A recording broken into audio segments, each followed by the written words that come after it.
اگر ہم ایک خشخاش کے دانے کو 1000 پر تقسیم کریں تو ایک سپرم کا سائز نکل آتا ہے. تو یہ وجائنا سے اور ایکس تک کا جو سفر ہوتا ہے یہ 25 کلومیٹر سفر ہوتا ہے. تو اتنی چیز کو اس انداز میں سمجھے کہ ایک انسان ہے جس نے مسلسل 25 کلومیٹر تیز بھاگنا ہے، پیدل نہیں چلنا. تو مسلسل اس نے 25 کلومیٹر بھاگنا ہے، تو اندازہ کریں کہ کتنی طاقت، کتنا سٹیمنا اس کو چاہیے ہوتا ہے. یہی کام سپرم کے حوالے سے ہے کہ اس نے 25 کلومیٹر تیز بھاگنا ہوتا ہے، اور بہت کم سپرم ایکس کے پاس پہنچنے میں، مطلب ایکس کے پاس پہنچتے بہت کم سپرم رہ جاتے ہیں. پھر قدرت نے ایکس کے اندر بھی ایک نظام رکھا ہے، اور وہ یہ ہے کہ دنیا کے اندر جو سکین کا جو نظام ہے یہ سائنسدانوں نے ایکس کے نظام سے ہی اپنا لیا ہے، اس سے ہی یہ ماخذ ہے. اس کا مطلب یہ ہے کہ جس وقت سپرم ایکس کے گرد چکر لگا رہا ہوتا ہے تو ایکس کے اندر جو نظام موجود ہے وہ ایک ایک سپرم کو سکین کر رہا ہوتا ہے، اس کی پوری فزیک کو، اس کے اندر پورے نظام کو سکین کر رہا ہوتا ہے، اور ایک ایک سپرم کو وہ ایک نام دے رہا ہوتا ہے. اب جس وقت جتنے بھی 5 سپرم ہے، 10 سپرم ہے، 15 سپرم، 20 سپرم ہے جو ایکس تک پہنچنے میں کامیاب ہو جاتے ہیں، تو ایکس اس کو مانیٹر کر رہا ہوتا ہے، اس کو سکین کر رہا ہوتا ہے، تو ایک ایک سپرم کو وہ ایک نمبر دیتا ہے. جو سب سے صحت مند سپرم ہوتا ہے تو اس کو وہ ایک سگنل بتاتا ہے کہ تم نے انجیکٹ کرنا ہے، میرے اندر داخل ہونا. تو یہ ایک نظام ہے. یہ مختصراً میں نے اس پر تھوڑی سی وضاحت کر دی ہے، صرف اس چیز کو سمجھانے کے لیے کہ سپرم کو صحت کے حوالے سے، طاقت کے حوالے سے، فزیک کے حوالے سے کتنا مضبوط ہونا چاہیے. تو انشاءاللہ جتنا اچھا وہ ہوگا طاقت کے حوالے سے، مومنٹ کے حوالے سے، پریگنینسی کے اتنی ہی زیادہ چانسز ہیں. تو یہ میں نے مختصر عرض کر دی. انشاءاللہ پھر کسی موقع پر اس پورے نظام کو انشاءاللہ موضوع بحث بناؤں گا، جس میں پوری تفصیل عرض کروں گا. پروگرام کچھ میرا لینتھی ہو گیا، اس کے لیے معذرت خواہ ہوں. سپرم پیدا کرنے والے وہ تمام اجزاء جو اس سے پہلے میں ذکر کر چکا ہوں، بشمول اس میں پورا ہارمونز کا نظام ہے. اس کے کسی ایک نظام یا کسی 2 نظام کے اندر خرابی سے سپرم کے اندر کوئی نہ کوئی پرابلم سامنے آ جاتی ہے. اگر ان نظام میں جس میں سپرم پیدا ہوتے ہیں اور وہ تمام نظام جو سپرم پیدا کرنے میں حصہ لیتے ہیں، ان میں کسی ایک نظام میں اگر خرابی شدت کے ساتھ آ جائے تو پھر سپرم بننے کا عمل رک جاتا ہے، یا پھر سپرم بنتے ہی نہیں. اس مرض کو ہم میڈیکل میں ایزوسپرمیا کہتے ہیں.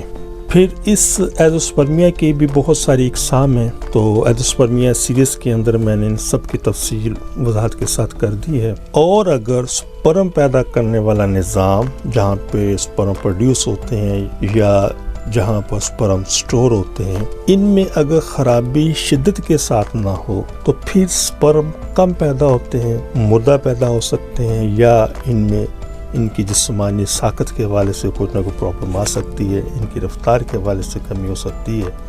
جیسا کہ پروگرام کے شروع میں نے مرض کا نام بتا دیا ہے. آخر میں صرف 2 باتیں نوٹ فرما لیں. اگر آپ میں خدا نخواستہ سپرم کم ہیں یا سپرم کم مردہ بھی ہیں، اس کے ساتھ اگر سپرم کی جسمانی ساخت کے حوالے سے بھی کوئی پرابلم ہے، تو کوئی بھی علاج شروع کرنے سے پہلے اپنے ٹیسٹیز کا ایک الٹراساؤنڈ ضرور کروائیں. یہ انتہائی نالائکی والی بات ہے کہ اگر آپ کے سپرم کم ہیں، مردہ ہیں، اس کی مارفولوجی کے حوالے سے کوئی کمی ہے، تو ڈائریکٹ سیمن کی رپورٹ دیکھ کر اگر آپ علاج کرتے ہیں یا کرواتے ہیں تو یہ کوئی عقل مندی کا ثبوت نہیں، یہ ایک لا علمی والی بات ہے. اس کی وجہ یہ ہے کہ سیمن رپورٹ نے یہ بتایا ہے کہ سپرم کم ہے یا مردہ ہے یا ادر جو بھی اس کے علاوہ اس کے اندر پوزیشن ہے، تو یہ تو اس نے وضاحت کر دی. لیکن سیمن رپورٹ یہ کبھی نہیں بتائے گی کہ یہ مردہ کیوں ہے، کم کیوں ہے، اس کی مارفولوجی کم کیوں ہے، اس کی رفتار کم کیوں ہے. تو ان سب چیزوں کو تشخیص کرنے کے لیے، ڈائگنوز کرنے کے لیے صرف ایک سنگل ٹیسٹ، جس کو ہم ٹیسٹیز کا الٹراساؤنڈ بھی کہتے ہیں، سیکیوٹرل الٹراساؤنڈ بھی کہتے ہیں، سکوٹرم الٹراساؤنڈ بھی کہتے ہیں. یہ ایک سنگل ٹیسٹ 95% مریضوں کی تشخیص کرنے کے اندر کارآمد ہوتا ہے. ٹیسٹیز کا الٹراساؤنڈ 2 طرح کے مارکیٹ میں اویلیبل ہیں. ایک عام الٹرا ساؤنڈ ہے جس سے ہم بلیک اینڈ وائٹ بھی کہتے ہیں، اور ایک الٹرا ساؤنڈ ہے کلر جس کو ہم ڈوپلر کہتے ہیں۔ تو کوشش کریں اگر ہو سکے تو کلر ٹیسٹس کا الٹرا ساؤنڈ کروائیے، اور اگر یہ سہولت آپ کے نزدیک میسر نہ ہو تو آپ black and white ultra sound کروا کر بھی اس مرض کی تشخیص کر سکتے ہیں۔ بہت سارے دوست فون پہ رابطہ کرتے ہیں کہ ہم لیبارٹری میں گئے ہیں، ان کو یہ ٹیسٹ سمجھ نہیں آتا یا وہ کہتے ہیں ہم نہیں کرتے۔ تو گزارش یہ ہے کہ جو لیبارٹریز ہوتی ہیں ان کے پاس عموماً الٹرا ساؤنڈ کی سہولت موجود نہیں ہوتی، تو یہ کسی کلینکس میں آپ کروائیں گے یا کسی بھی آپ ہاسپٹل میں یہ آپ کروا سکتے ہیں، تو وہاں سے یہ ٹیسٹ ہوتا ہے۔ تو یہ ایک سنگل ٹیسٹ آپ کے سپرم کم ہونے یا سپرم سے متعلقہ جتنے بھی امراض ہیں اس کو مرض کی نشاندہی کر دے گا، اور انشاءاللہ پھر ہمیں علاج کرنے کے اندر آسانی ہوگی۔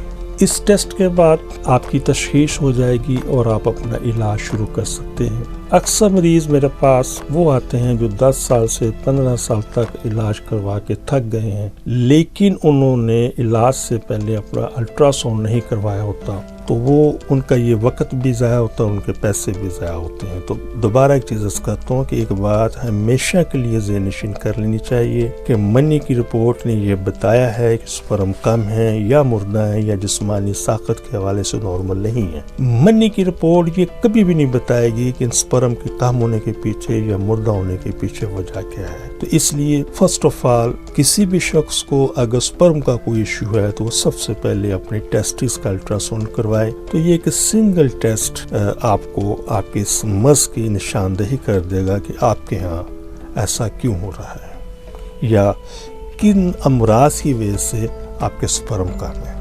اب ہم چلتے ہیں اگلے مرحلے میں، الٹرا ساؤنڈ کے بعد والے مرحلے۔ جس وقت ہم الٹرا ساؤنڈ کروا لیتے ہیں تو الٹرا ساؤنڈ کے اندر بہت سارے امراض ایسے بھی سامنے آتے ہیں جن میں آپریشن ضروری ہوتا ہے، جیسے ہائیڈروسیل ہے، ویریکوسیل ہے، ایپیڈیڈمل سسٹ ہے۔ تو یہ ان تمام موضوعات کے اوپر یوٹیوب پر میرے پروگرام موجود ہے، وہاں سے آپ یہ دیکھ سکتے ہیں کہ ہائیڈروسیل کیا ہے، ویریکوسیل کیا ہے، ایپیڈیڈمل سسٹ کیا ہے، اور بھی بہت ساری چیزیں یہ آپ دیکھ سکتے ہیں۔ تو یہ سب چیزیں الٹرا ساؤنڈ کے بعد ہی ڈیٹیکٹ ہوتی ہیں یا واضح ہوتی ہیں۔ اسی طریقے سے الٹرا ساؤنڈ جب ہو جاتا ہے تو بہت سارے وہ امراض جن میں آپریشن کی ضرورت نہیں ہوتی تو اس سے وہ سامنے آ جاتے ہیں کہ ان امراض کی وجہ سے سپرم کم ہے۔ تو ساری گفتگو کرنے کا مقصد یہ ہے کہ شکر الحمدللہ عرصہ 38 سال سے زیادہ عرصے سے ہم ان تمام امراض کا علاج کہ جن میں آپریشن کی ضرورت ہے ان کا علاج، جیسے ویریکوسیل ہے، ہائیڈروسیل ہے، ایپیڈیڈمل سسٹ ہے، شکر الحمدللہ ہم بغیر آپریشن کے ان کا کامیاب علاج کر رہے ہیں۔ لہٰذا آپ کو یا آپ کے کسی عزیز کو بے اولادی کا پرابلم ہے تو اپنی پہلی فرصت میں رابطہ فرمائیے، انشاءاللہ مایوسی نہیں ہوگی اور آپ خوش و خرم ایک صحت مند زندگی گزاریں گے۔ علاج کی مدت کا تعین رپورٹس کے بعد فائنل ہوتا ہے۔ اکثر مریض ہمیں واٹس ایپ پر، فون پر اکثر بحث مباحثہ کرتے ہیں کہ یہ رپورٹ دیکھیں، ہمیں بتائیں اس پر کتنا ٹائم ہوگا، کیا اس پر ایکسپینڈیچر ہے، کتنا خرچ آئے گا۔